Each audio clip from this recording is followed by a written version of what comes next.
Well, hey, Mr. Mack here, back for chapter 13. And you know what? I think I left you in chapter 12 without a prediction. I don't remember about what's going to happen in chapter 13. Well, I probably should have gone back to check, but whether I did or didn't, it's neither here nor there. I'm going to make my prediction now as to what's going to happen in chapter 13. Now, when chapter 12 ended, it ended with Colt. I hate making those air quotes, but you know what I mean. Not the real Colt, the Ian and Barley Colt, magically enhanced, was nearly exposed because as they were getting that in the band and getting themselves in the band, the magic was leaving because, Ian kept saying lies that just ruined the spell. But they made it, and the two police officers, Spectre and God,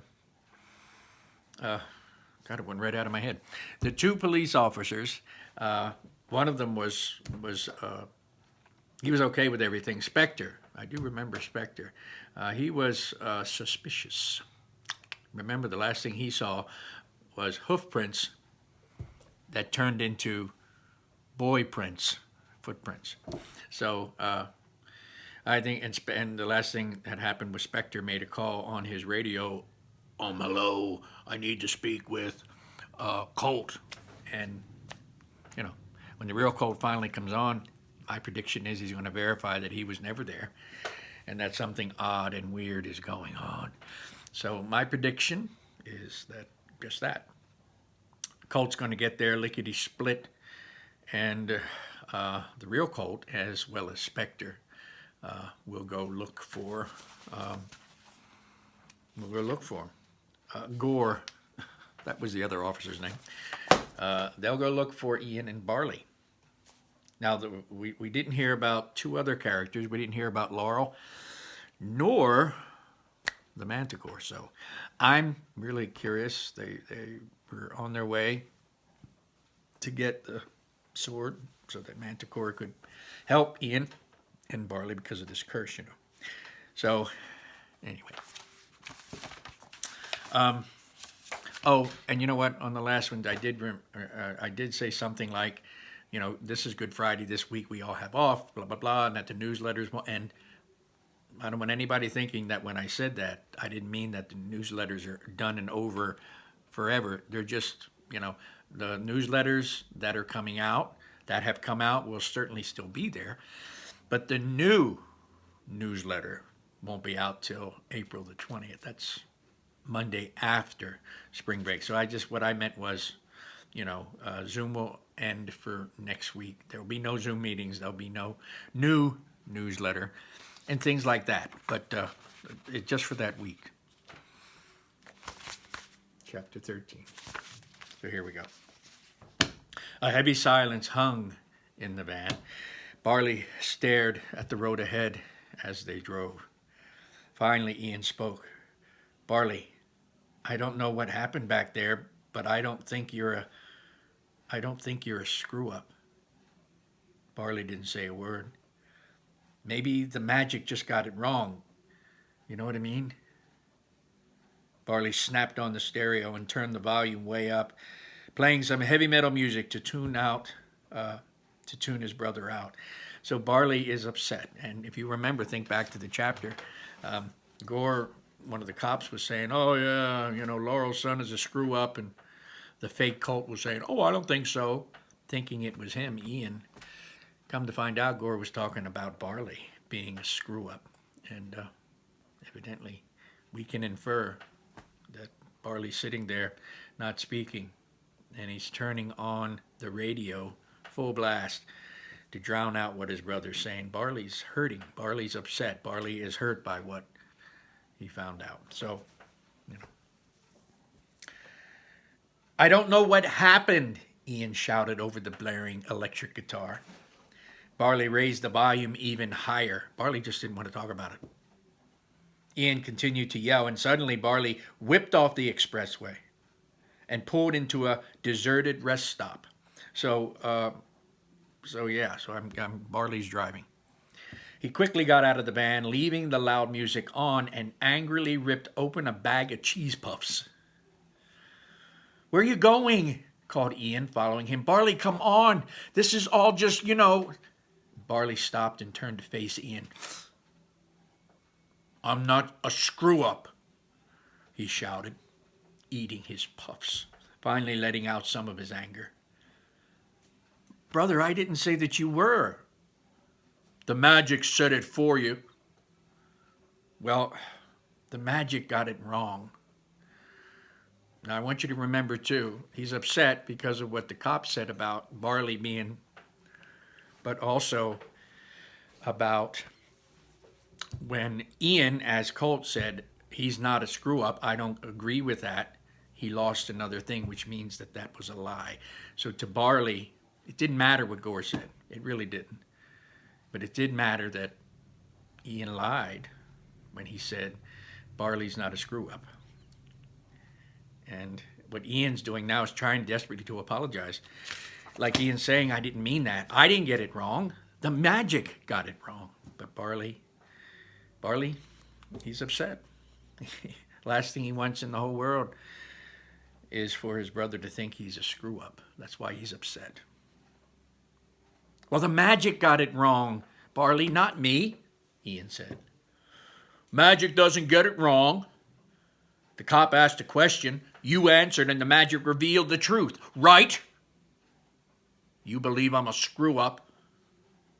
When you said Barley's not a screw-up, and you lost a piece of the magic, that told me right there. Right?" "I don't know how any of this works, Barley," said Ian. "All I know is that everything we've done tonight has gone wrong. Everything." "It's gone wrong because you won't listen to me," said Barley. Ian was stunned. "Are you kidding me? Because everything we've done today has been your idea." "But you didn't do it my way. You didn't let me handle the manticore. You freaked out when I talked to the sprites because you don't think I've got good ideas. That's right, right?" "What? Of course not," insisted Ian. "Barley." "Great. Then I think we should take the path of peril. That's what I think." Ian paused. "And I also think that would be a good, normally..." See, said Barley. "But I told you, this isn't a game, Barley. All that matters today is Dad, and right now he's sitting in that van and he's confused." Ian stopped talking as he noticed Barley looking over Ian's shoulder, distracted. So Barley must see something. If Ian's facing him here and he's looking at Ian and then suddenly he's looking over Ian's shoulder, chances are something's back there. Wonder who or what it is. He turned to follow Barley's gaze and saw Dad standing in the back of the van, awkwardly bopping to the music. So remember the heavy metal music. So evidently Dad's legs are back there, bibbity-bopping to the music. I think he can feel the vibrations of the music, and I think that's dancing," said Barley, his anger fading a little bit. Before long, Dad was really getting into it, jutting out his butt and pointing his toes. "Wow, he's pretty terrible," said Ian. "Yeah, he really, really is bad," agreed Barley. Dad flailed so wildly his phony top half fell off, and suddenly he shimmied his way over to the boys. So you got these legs dancing over to the boys. "Oh, no, here he comes," said Barley. Dad hooked his leg around Barley and dragged him over to his makeshift dance floor. No. Thanks, Dad. Thank you. Good. I'm good, Dad. Stop," said Barley, trying to resist. But Dad wouldn't give up, and finally Barley joined him, laughing as he danced along with Dad to the heavy metal music. Ian watched for only a moment before Dad wiggled forward. Ian tried to avoid him too, but Dad wouldn't have it. And before long, the three of them were enjoying Dad's awkward dance party together, shaking their troubles loose. See, parents know what to do sometimes. Sometimes we make mistakes. Most of the time, we know what to do. In this case, Dad knew what to do. He's got to get the brothers back together. No fighting. That's what he's saying. No fighting, boys. Just imagine what the top half of his dance looks like, said Ian. Oh, I'm sorry, that was Barley's voice. Just imagine what the top half of his dance looks like, said Ian. Oh, I bet it goes something like this, said Barley, and he stepped behind Dad and danced wildly, filling out the missing body parts. The boys laughed and laughed. So Dad's legs are dancing, and Barley got behind Dad's legs and pretended like he was Dad's upper half, doing the heavy metal dancing and whatever. They both laughed. When the music stopped, Dad sat down, seemingly exhausted. Oh, you danced your shoelaces loose there, Pop, oh, said Barley. And he kneeled down and tied Dad's shoe. Barley looked up at Ian. You know, I want to see him too. Yeah, I know. I know you do, Barley. Barley stood. It's not fair for you to call me a screw-up if you don't give me a chance to get something right.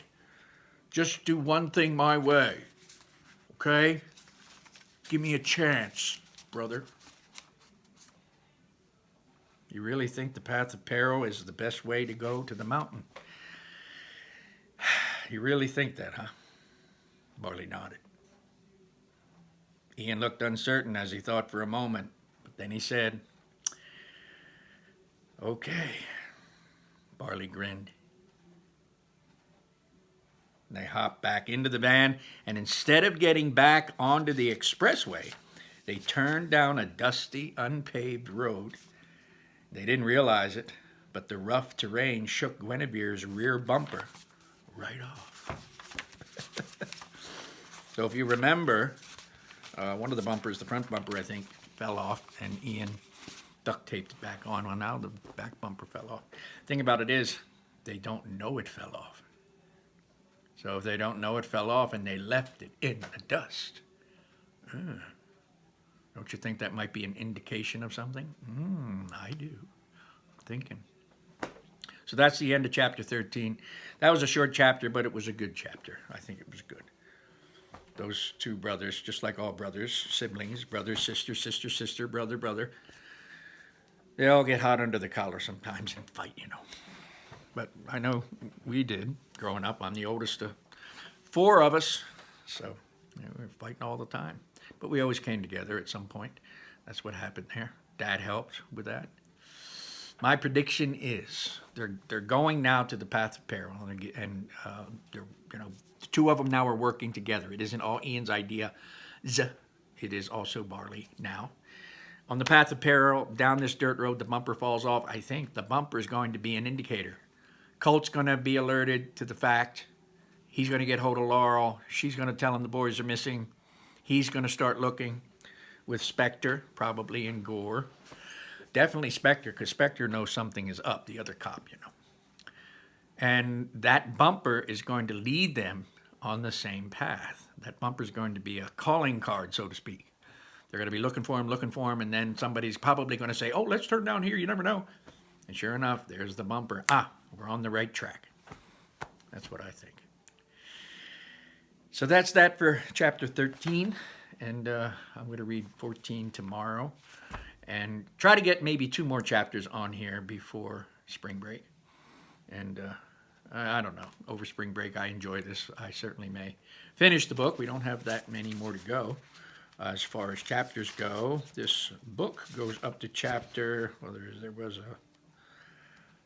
goes up to chapter 18. So after we read 14, there'll only be 4 chapters left. So take care. Have a great night, rest of your day, whenever you're listening to this.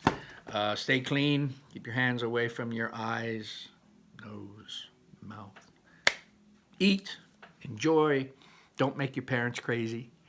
Have a great time. Get on Google Classroom if you want. I put a new video on there today just to say hey. Watch that if you can. Watch it with your family too. If they want to take part, you know, your family can do the stuff on Google Classroom too. They can work with you on it. They can do it. The only thing is, like I said before, they don't have a Google password or anything, so they can't like do it. But they can do it with you, and they can do it, and you can put it in for them if you want. You can both, all of you do it. Take care. I'll see you later. Let me find that thing. There it is. Bye-bye.